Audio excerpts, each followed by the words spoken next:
This is the Red Line Network.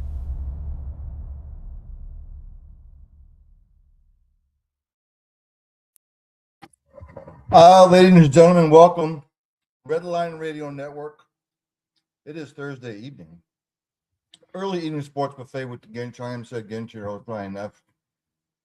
Everything sports. We'll get into some stuff a little later.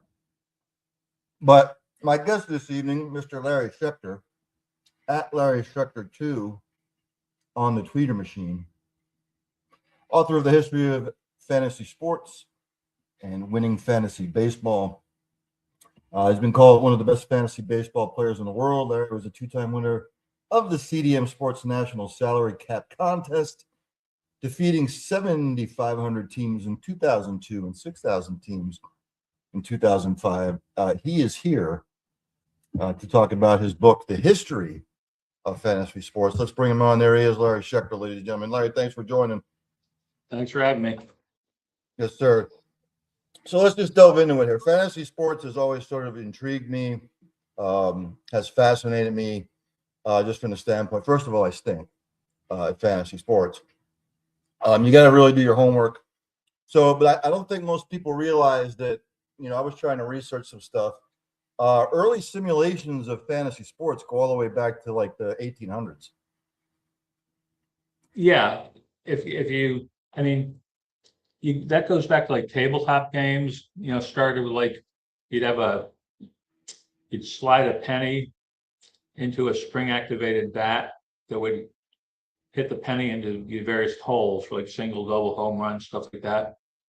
And then they started to get a little more advanced, like like board games, like Dick Allen's All-Star Baseball. Yep, I remember. Then you got to Appa and Stratomatic.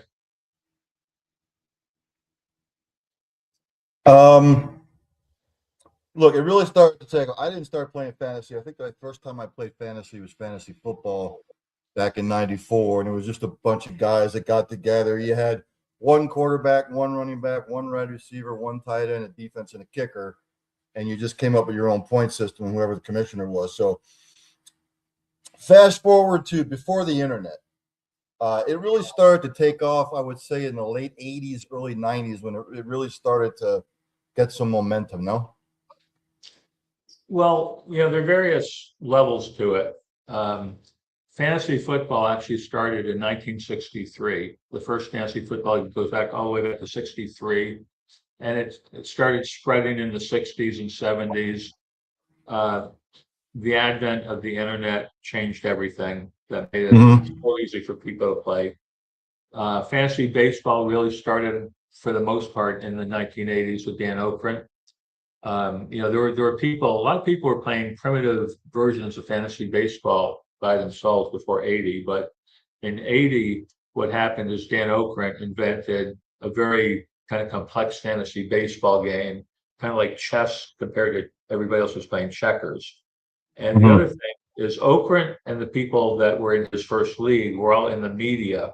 So they got publicity for what they were doing. And so that's why, unlike anybody else who had like some kind of primitive version of fantasy baseball, didn't get any publicity, so it didn't spread. But Okrent, they got articles published in magazines and stuff like that. So people heard about it and it spread. And then 1984, they got a deal with Bantam Books to put out a book about the game. And that's when it really started to take off. So when the internet hit, how did it explode when the internet hit? Because I know there weren't a lot of sites when the internet started, but it just seems like over the last 20, 25 years, it's just absolutely exploded.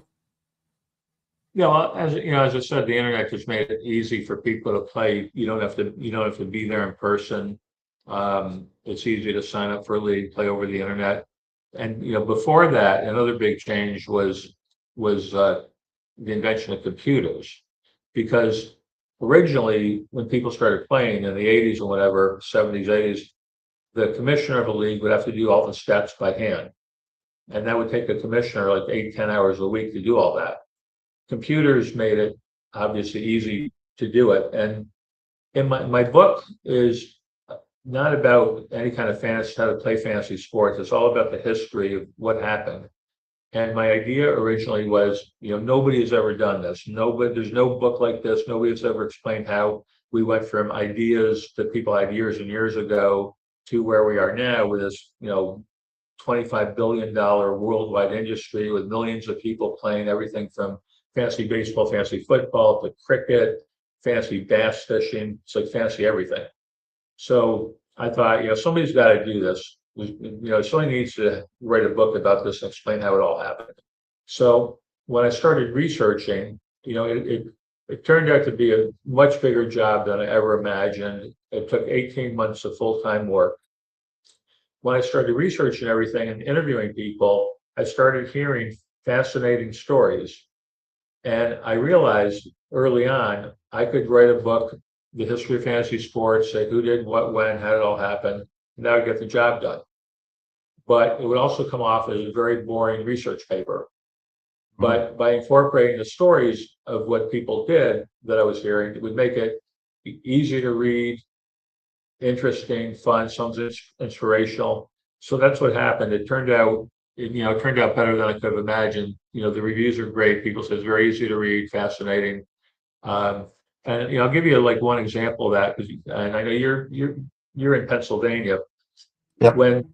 When computers came out, I just say, people realized like, hey, we could do this. We could do fancy stats on computers, so a commissioner doesn't have to spend 8 hours a week. There's a couple in Pennsylvania, Jim and Gloria Berger. They were one of the first stat services. They did it for baseball and basketball.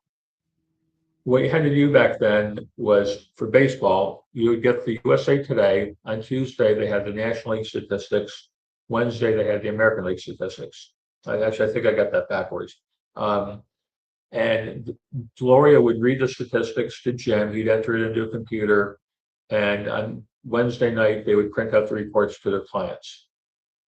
So that's kind of like a who did what when. Right. Now here's like the book is called The History of Fantasy Sports, and the subtitle is "And the Stories of the People Who Made It Happen," which is where I sought to incorporate these things. That's where I got the subtitle from. So that was the who did what when. Now here's like the interesting twist.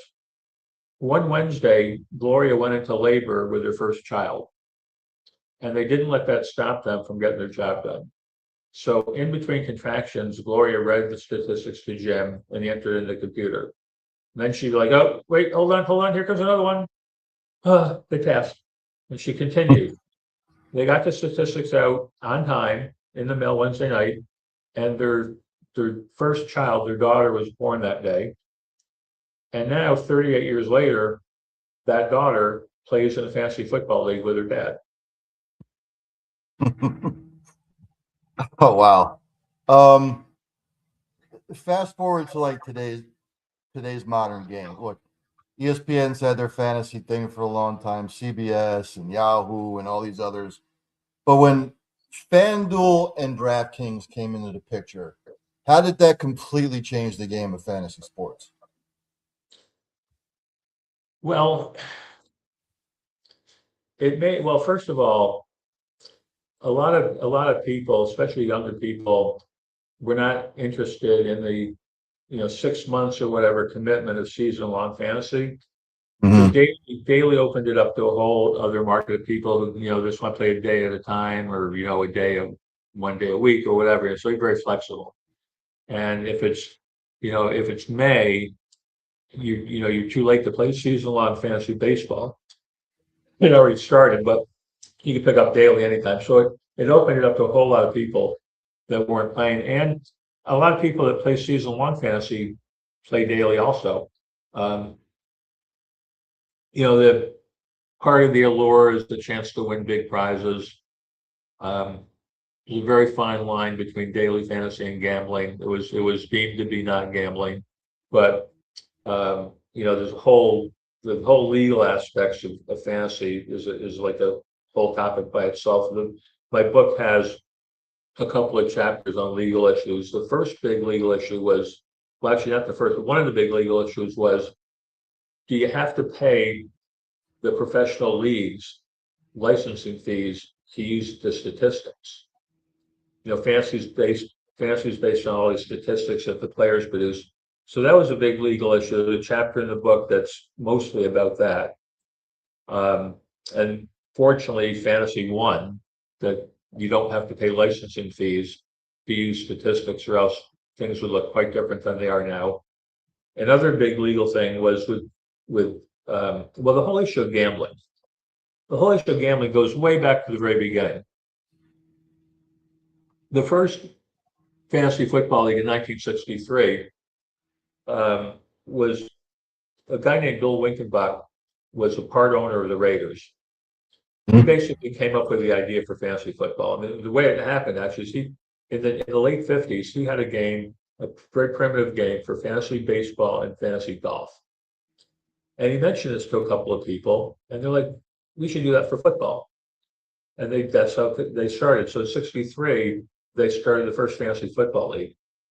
One of the guys in that league was Andy Musolimus, and he owned a bar in Oakland. And then that next year, he thought it would be a good idea for business to offer fantasy football to his patrons at the bar. He thought it'd be fun, good for business. So people were interested. They started a fantasy football league. It grew from there. The next year, they had a second league, then a third league, then a women's only league because the guys didn't want to play with the women. But the point in the first year that they had it in 63, what they would do is like they'd have a league of 10 teams, and if I got a touchdown, everybody else in the league gave me 10 cents. Okay. And they would call that they'd have like a 10-cent league, a 20-cent league, but they called it points instead of cents because they didn't know if maybe one day the vice squad's going to bust in, and the rest of the gambling. So the whole gambling issue goes back to the very beginning. And over time, it was always like that, is fantasy gambling. And in the 80s, there were a couple incidents where the vice squad arrested some people at the Fort Lauderdale Fire Department for running a fantasy league. In Austin, Texas, some people at a bar were arrested for a fantasy league. And it took years and years, and finally, the courts, the federal government and most states finally ruled fantasy is not gambling. The litmus test is generally is something more skill or luck. If it's more luck, it's gambling. Like a roulette wheel, complete luck. But they determine playing fantasy is more skill than luck, and therefore it's not gambling. Now there's still about 5 states that don't agree. About 5 states where it's still illegal, but the federal government, most states, it's legal. And then when DraftKings and FanDuel came along, they really tested the limits of the legality, and that was a whole other story where they were like this close to getting shut down, but it was deemed to be legal. The Rotisserie Baseball League. I was just reading some of the. Daniel Okrent is credited with introducing the Rotisserie League, correct? Yes, he is. There's a story that's a big myth. There's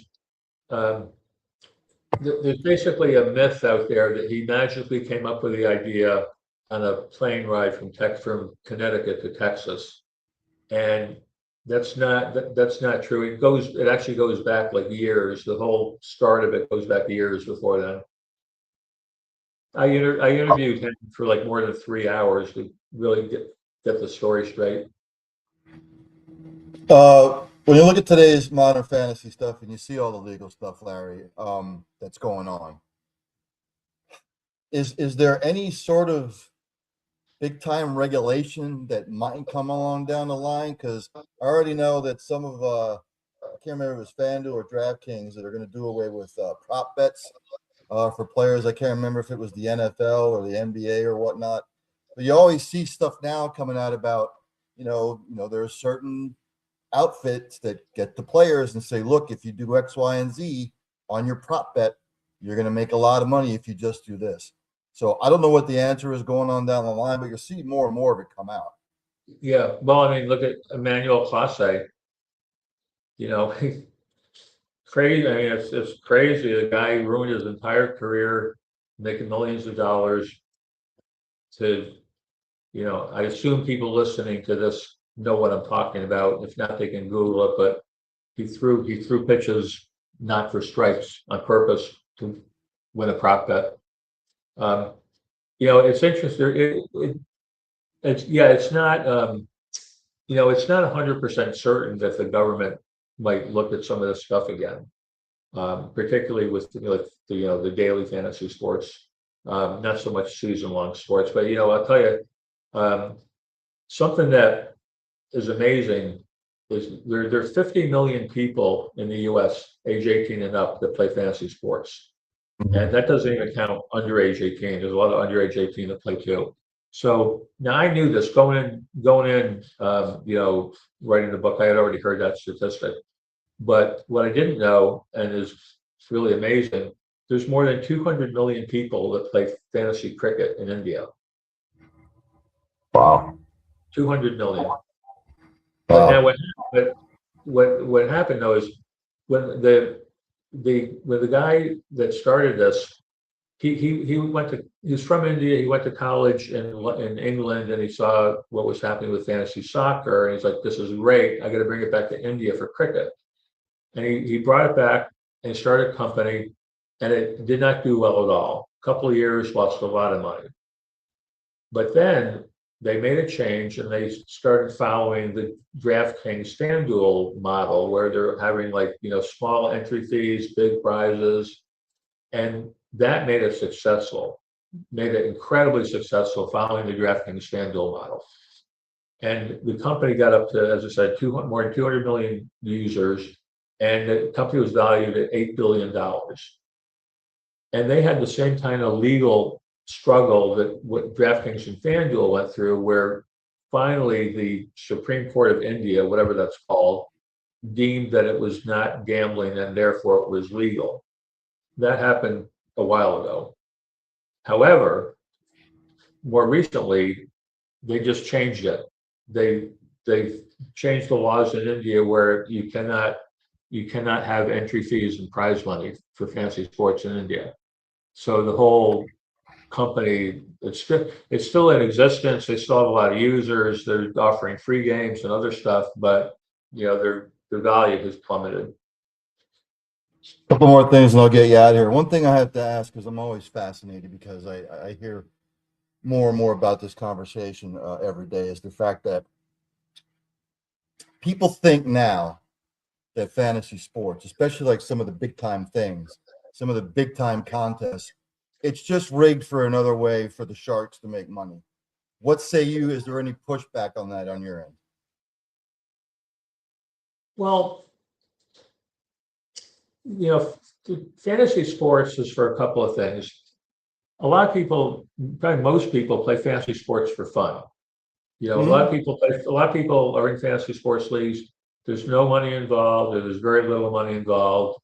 And so that's one thing. But when you get into there's high stakes leagues where there's the NFBC and NFFC and some other leagues where there's could be like a $1,700 entry fee. It's high stakes, and that's more competitive. That's more money, and you probably want to know what either you want to know what you're doing to be in that league, or you got you've got enough money where you don't care if you lose $1,700. Daily fantasy, some of the sharks win. I'm not really answering your question. Well, I mean, I just think it's just another way for some of the sharks to make money. It's just another way for them to cash in big. So my last thing would be, where do you see fantasy sports going in the future? I mean, FanDuel already has their own network. DraftKings has their own network. Where do you see the conglomerate that is fantasy sports heading in the next 10 years? I have no idea. Just people always ask me that. I was researching how we got from the beginning to here, where we're going. People. Peter Sankey, who was the head of RotoWire. I interviewed dozens and dozens of people, and Peter Sankey. One of the things he said is there was a certain point in time. I don't remember offhand when it was. Probably 10, 20 years ago, where He's like, there's so many people playing now, and there's so many different games, and there's all these things. It's like, I don't see how we can possibly grow any further. And Mhm. then DraftKings and FanDuel come along, and other things come along. So I don't know, but Wait, go ahead. no, I was just gonna, but what people did to create this industry is amazing. Like, the book starts at precursors to fantasy sports, like the board games and APA and whatnot. Then you get into the invention and spread of fantasy baseball, the invention and spread of fantasy football, then commercial games and publications and radio and TV, and then high stakes leagues and, everything right until, through the daily fantasy and then worldwide expansion. Ladies and gentlemen, that's Larry Schechter. I already see the books on Amazon, obviously, but tell the people where they can get your material. Tell the people where they can get a hold of you. Well, yeah, the book's on Amazon, paperback and Kindle. It's also on most booksellers' websites. You can get paperback or ebook. I'm on, I hate to say X. I'm on, I'm on Twitter, Twitter. now X. People say X, formerly Twitter. I'm saying Twitter, now X. Yeah, it's Larry Schechter 2, because Larry Schechter got hacked and I can't get it back. Mm, So I been had like there. I had 5,000 followers. Now I got like 400 or something. Uh, I will have to pick your brain once fantasy season comes around for NFL. Anytime All you right. want to come back on, let me know. All right, sure. Thank you, Thanks for sir. having me. Yes, sir. It's Larry Schechter, ladies and gentlemen. Again, the fantasy world, like I said, always, it fascinates me. It really does. I suck at it. I put my little 5 cent baseball teams in on DraftKings or FanDuel, and I win maybe 20 cents here, 50 cents there. I don't win the $200, $200, whatever it is. Then the NFL, I always seem to get close, but I never win anything big. So, thanks to him for coming on, talking about his book, talking about the history of fantasy sports. Again, it always intrigues me. Major League Baseball kicked back off again today after the All-Star game. I did not know there was a game today. I thought they were not going to kick back off till tomorrow. Right now, top of the eighth, the Mets over the Phillies. Phillies at home, All-Star weekend, and they get the home game. It's 3-0 Mets. Top of the eighth, much to the chagrin of Phillies fans. Around the world in sports, if you didn't watch the game yesterday, World Cup, England snatched defeat away from victory. They were up 1-0. And I heard all the analysts saying that England and Mr. Tuchel, the manager, they went defensive too early. It was almost like they were playing prevent defense. And when the John Man used to say, the only thing a prevent defense does is prevents you from winning. So, and everybody knows the history between England and Argentina. Diego Maradona with the hand of God. I think that was back in, was it 82? I could be wrong. Was it 82? 82 or 84, somewhere in there. I don't remember. It was one of those years, 82 or 84. But we have it set now on Sunday, the championship match, Spain and Argentina. Hola Español. And of course, the consolation game will be England and France for the third place. This for the third place. I don't know who will be more ready to play that game. France is obviously disappointed. England is obviously disappointed. France never really looked all that good against Spain. So would you rather sort of get your butt kicked 2-0 or lose 2-1 and the other team scores 2 goals within 6 minutes to beat you? So I don't know which team will be prepared more. It'll be interesting to see how England and France approach this game and how they come out. LeBron James said he's not ready to reveal his next team, but it'll be fun. Go figure. Reported by Dave McManaman, ESPN.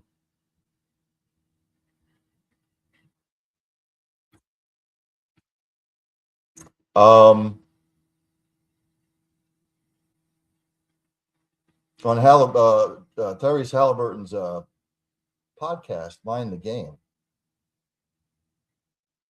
he asked LeBron straight out, is there a decision that still has to be made?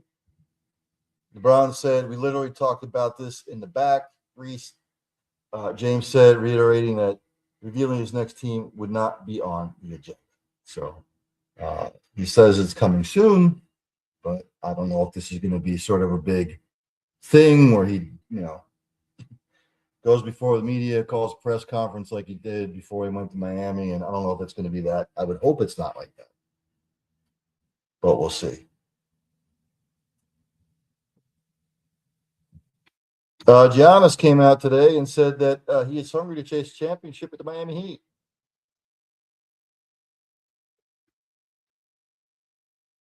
He said, right now, I'm at like 1,000,000% right now. You walk through the hallways and you see the history and you see the players that have been part of this organization and things that they've done. I want to make all the moves that they've made worth it.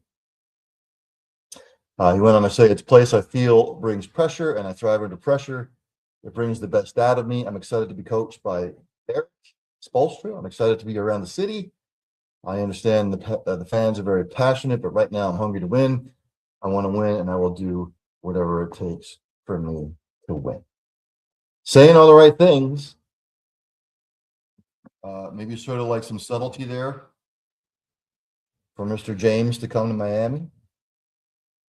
I know there's a lot of people think he's going to go back to Cleveland. Look, Cleveland has a fantastic squad. They do. Now, unfortunately, they just ran into a Knicks team that's hot. And we'll see. I think he's going to wind up with the Heat. But we will see. Over there across the pond, the Open Championship concluded its first round. Jackson Suber is your leader. Shot a 565 to lead the British Open. Roy McIlroy set a 2/72, disappointing for him.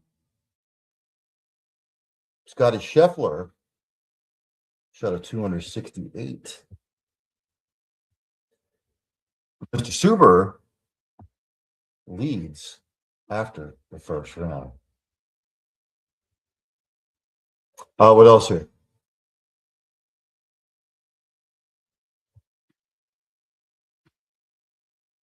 Tim Keane, men's national team captain, came out and said that they're still in shock following their poor performance in exiting the World Cup. I've said this before, and I'll say it again.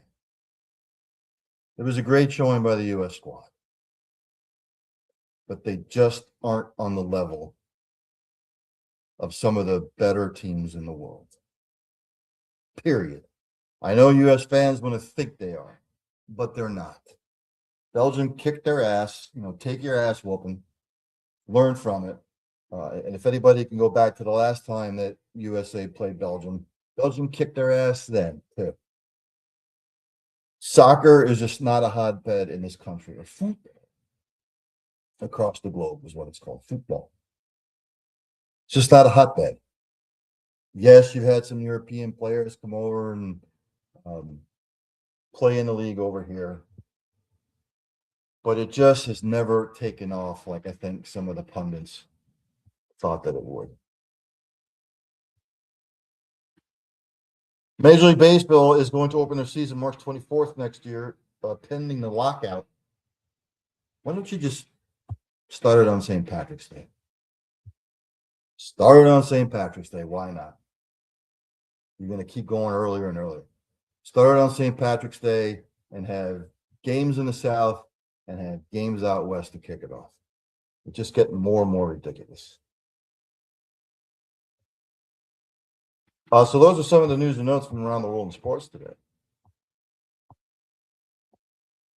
I saw something that I wanted to thought I had written it down. Oh, the Phillies just scored bottom of the eighth. It's 3-1 now, Mets. Oh, um, was it the NBA I saw this?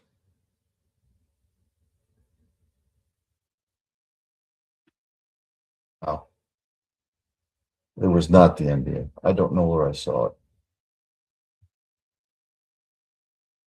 It was the NBA. Were they going to go to 84 games instead of 82? No, it's the NHL. The NHL.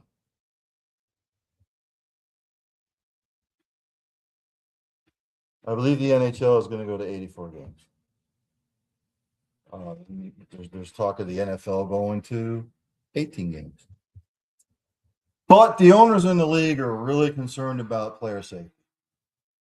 We're just going to keep adding shit. We're going to keep adding more games, start earlier, go deeper. I'm tired of hearing from the owners and the leagues. You don't give a shit about player safety because if you did, you wouldn't want to keep adding stuff. They're just worried about this. And it's a joke. Let me go to golf. Like I said, Mr. Subal is in the clubhouse after the first round of the leader, 5 under. 2 players at 4 under, 66. Daniel Brown and Sunjai Im.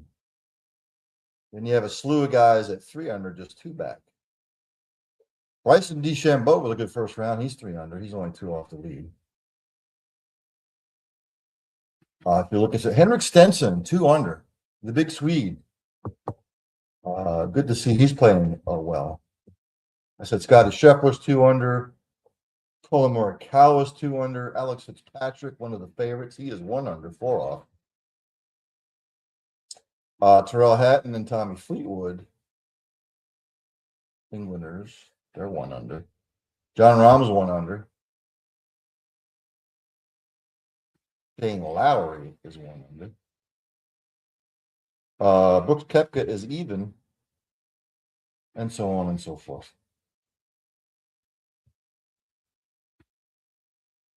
Didn't see many major NBA news.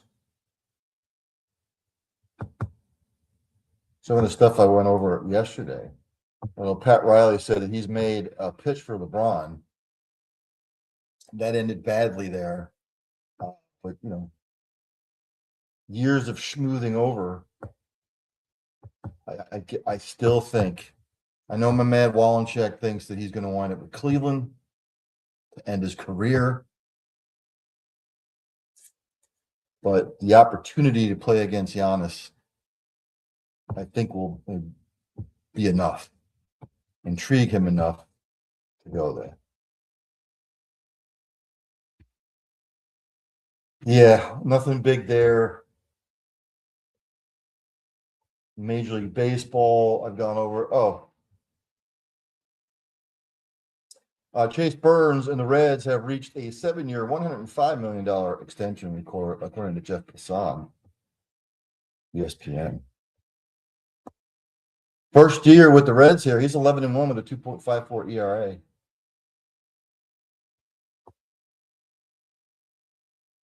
Let's see here. The deal, which buys out 2 of Burns' free agent years, has no club options and runs through 2033.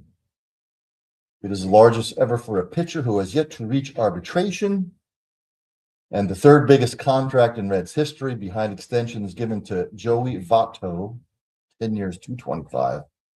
Ken Griffey Jr., 9 years, $116 million. Burns is making $785,000 this year. So congratulations, young man.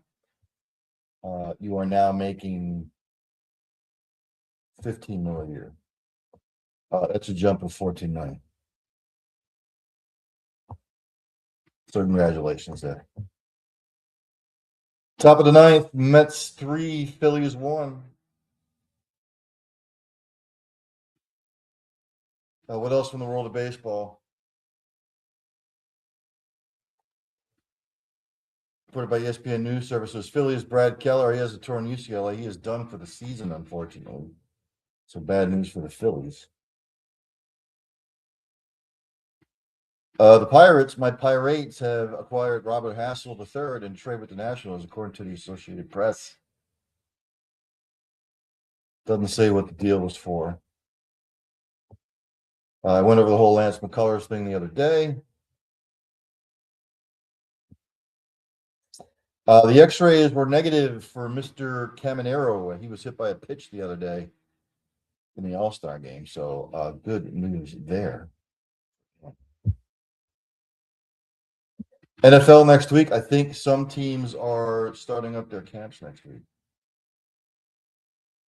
All of this other stuff I've been through the last few days. Let me just jump to something here. Tell you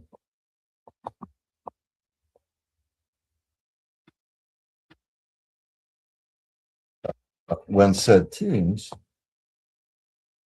will report to training camp. If you're looking for the early mini camps, the training camps, yes, it will be starting on the 25th or 22nd through the 25th next week.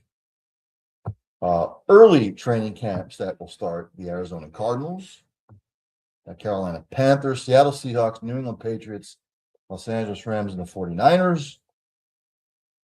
July 24th through 28th, July 24th, veterans for the Falcons and the Ravens report, and July 28th, veterans for the rest of the organization's report. Eagles and the Steelers on the 28th.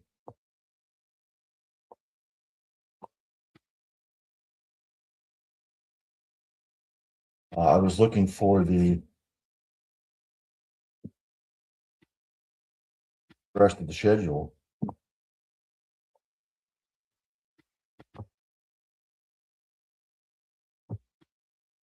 I'll just go down the list for us. We already went down the Cardinals, the Falcons, July 24th, the rookies, July 28th, the veterans, Baltimore Ravens, the 24th, rookies, the veterans, the 28th.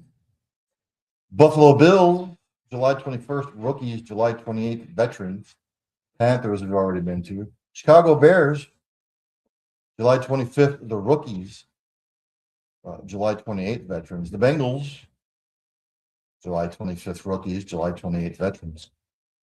Your Cleveland Browns, July 23rd, rookies, July 28th, veterans. The Cowboys, July 28th, for both rookies and veterans. The Broncos, July 22nd, rookies, July 28th, veterans. The Detroit Lions, July 25th, rookies, July 28th, veterans. Green Bay Packers, July 27th, rookies, July 28th, veterans. For the Texans, July 21st, the rookies report, July 28th, the veterans. For the Colts, July 27th, and the veterans, July 28th. For the Jaguars, not a Jaguar, it's a Jaguar. July 25th, rookies, July 28th, veterans. For the Chiefs, July 24th, rookies, July 28th, veterans. For the Raiders, July 23rd, rookies, July 28th, veterans. For the Chargers, July 23rd, rookies, July 28th, veterans. For the Rams, July 25th, period for both.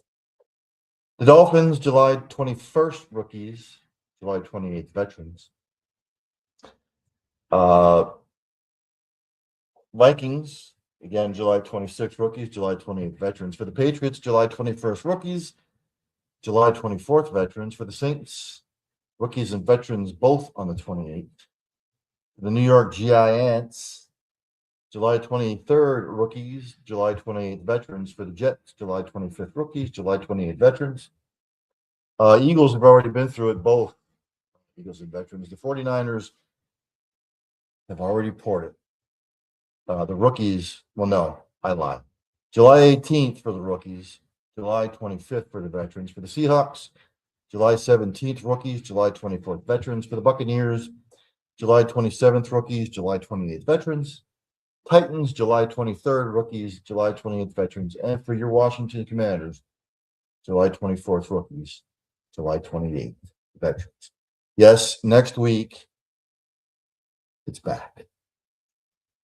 As far as the NFL goes, I believe most of the media days. Let me just jump to college football real quick. Oh, you know what I forgot to do? I forgot to give the ladies some nerve.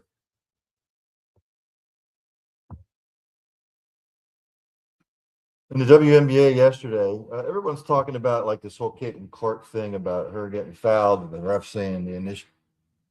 I'm tired of talking about it, to be quite honest with you. I made the suggestion to Caitlin. My suggestion is just keep your mouth shut. Don't say a word. Don't show anybody that it bothers you. Because if you start showing refs, other players that it bothers you,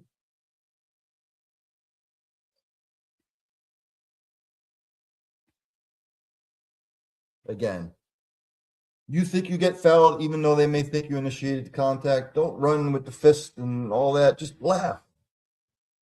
Laugh. Brush it off. Just laugh.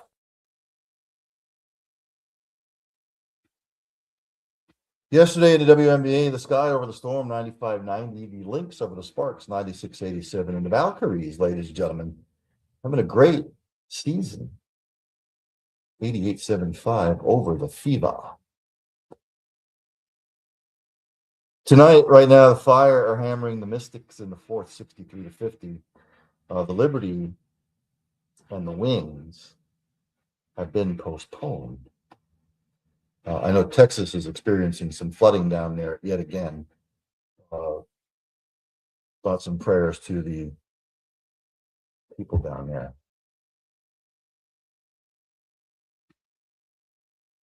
I wanted to get to college football. There was nothing major in college athletics. Sorry, semi-pro sports at the college level. The media days will be wrapping up here soon. I believe the ACC is having theirs this week. I have to go back to the schedule.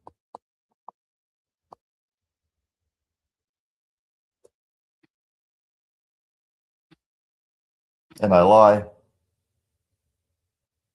SEC media days will be July 20th through the 23rd, which will be next week. Big Ten has their media days late, July 28th through the 30th. And to be honest with you, I don't know why they insist on having stuff late.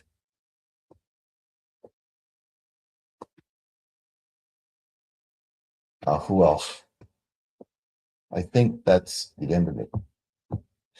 Next Tuesday, it'll be Illinois, Iowa, Penn State, Rutgers, USC, Wisconsin. Wednesday, Michigan State, Minnesota, Ohio State, Oregon, Purdue, and UCLA. And then next Thursday, 2 weeks from now, sorry, Indiana, Maryland, Nebraska, Northwestern, and Washington.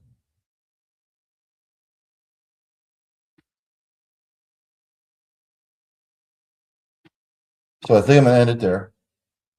Again, thanks to Larry Schechter for coming on here and talking about his book, The History of Fantasy Sports. Again, you can get it on Amazon.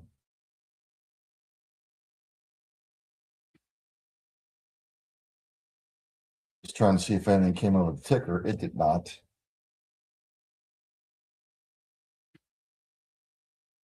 Let's see what the update is on the Phillies Mets. Oh, mid-ninth. Mets scored again. It's 4-1 Mets over the Phillies. We are headed to the bottom of the ninth. Phillies with the last chance to tie, go in the lead, and then send it into, well, if they take the lead, they win. And if they tie it, we go in extra innings. So see what the Phillies do there. This is what I'm going to pick for the World Cup. I think the third place game, unfortunately, I think France will win that. Again, France losing convincingly 2-0. In the way they did, they really weren't competitive. England losing in the fashion that they did, I just think that that's going to be hard to rebound from. You're up 1-0, you're looking good, you're thinking you have it, And again, I listened to the game on the radio. I did not see it, but all indications were that calculation-wise, England, Tuchel substitutions, they went defensive too quickly. I just think losing in the fashion that they did, as opposed to losing in the fashion that France did, I think gives France the slight edge. I'm going to have France winning 2-1. Championship game. Argentina, Spain. I'm sorry. Argentina just seems like they're destined to win this thing yet again. They've been counted out so many times over the last 4 games. They just find ways to get it done. I'm not saying Spain's not going to be competitive. It's the battle of the European champions against the South American champions. So it just seems to be something about this Argentinian team, and Messi. Messi now regarded as the greatest soccer player ever. Maradona, Argentina, living legend. If Messi wins another one, Messi's already above Maradona as far as soccer players go or football players. If Messi can lead this team to another one, we're talking in my lifetime, maybe a stratosphere a football player might not ever reach in my lifetime, the rest of the time that I'm on this planet. So, again, thanks for our Schechter coming on. Enjoy whatever sport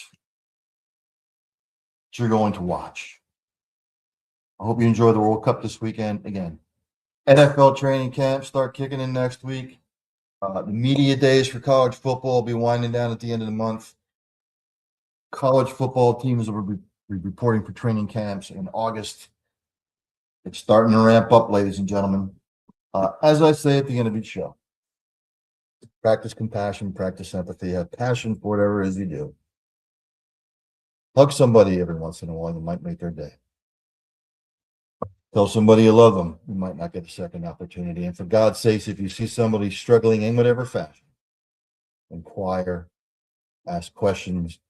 What's wrong? Do they need help? How can you get them help? Because you might not just be saving a life. You might be saving a multitude of lives. The other thing I have to do before I forget, because I'm a dumbass, let me pull it up. Let me go here. Let me go everywhere. Let me do this.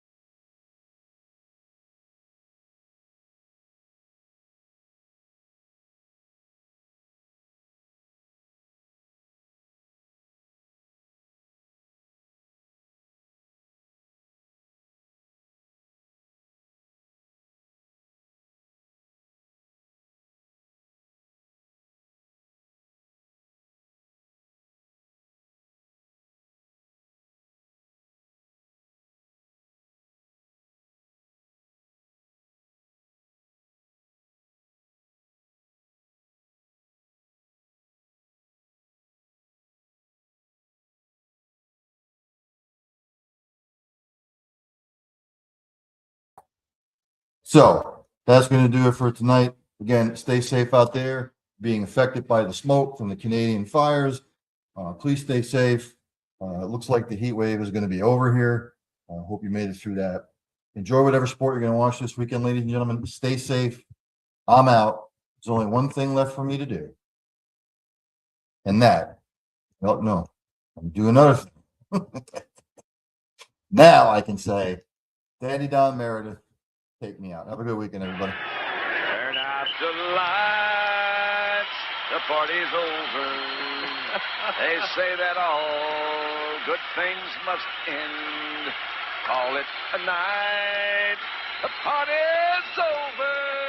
And tomorrow and next year starts the same old thing again.